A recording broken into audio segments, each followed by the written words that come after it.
est également avec nous. Cédric, bonjour.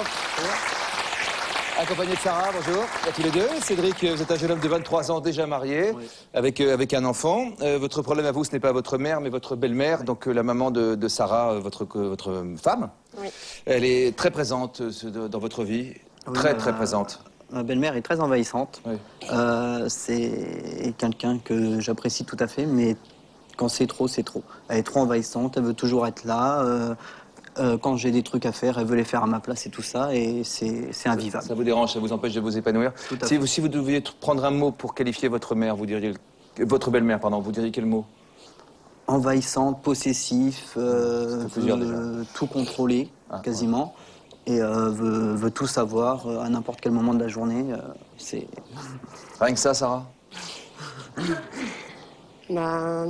C'est vrai que j'entends ce que veut dire Cédric, mais ça reste ma mère et ça sera ma mère toute ma vie, de toute façon. Ouais, ça c'est clair, on peut changer de mari, on peut pas changer de mère. Voilà. Hein, ouais. Vous êtes un peu prise entre deux feux. Vous êtes un peu prise entre deux feux, vous êtes au milieu. Votre mère, qui est donc trop possessive pour votre mari Cédric, est un lourd sujet de discorde entre vous.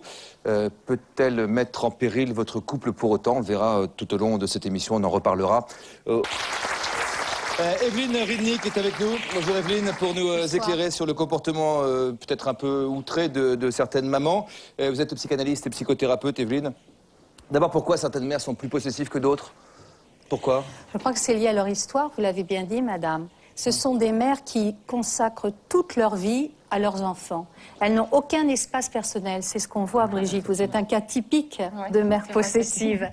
Vous vous occupez, vous vivez la vie de votre fille à sa place.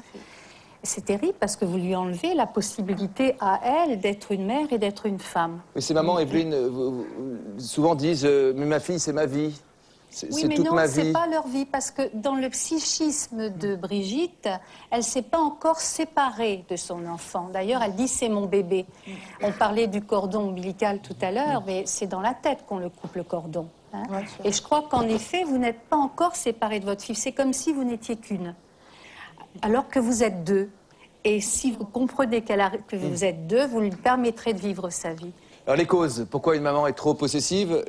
On parle d'immaturité affective. Oui, parce que Brigitte, elle souffre aussi. C'est aussi une petite fille. Vous dites, soit c'est parce qu'il y a une carence d'amour, mais apparemment c'est pas votre cas. Vous avez une maman aimante, mais peut-être que vous êtes encore dans cette recherche d'amour. Immaturité affective, être maman, mais être aussi un peu petite fille, désir d'emprise sur l'enfant. C'est ce que vous faites, c'est-à-dire vous vous rendez indispensable. Vous faites tout pour la garder. Peur de les perdre, c'est lié, voilà. Et une vie intime peu épanouie. Voilà, ce qui est récurrent dans ces histoires, c'est qu'il n'y a pas de papa, il n'y a pas d'homme. Et que peut-être le fait qu'il n'y ait pas d'homme entre la mère et les enfants fait qu'il n'y a pas de séparation. Vous avez un compagnon, Brigitte? Non. Voilà. Que la vie de leurs enfants sont des mères malheureuses. Ce sont des femmes qui ont manqué d'amour et qui reportent sur leur enfant ce besoin d'amour. Ce sont des mères qui disent souvent « mes enfants, c'est ma vie ». Ben non, c'est pas leur vie, c'est la vie de leurs enfants. Si la mère ne vous libère pas? Il y a la réalité de la libération par la mère et puis il y a une empreinte psychique qui se fait. C'est-à-dire que la mère, elle est toujours présente même quand elle n'est plus là. Et on voit d'ailleurs des cas d'impuissance, c'est-à-dire chez les hommes qui sont totalement castrés par l'omniprésence de leur mère. Et même lorsque la mère n'est pas là, ils ne peuvent pas approcher une femme. Des cas d'impuissance?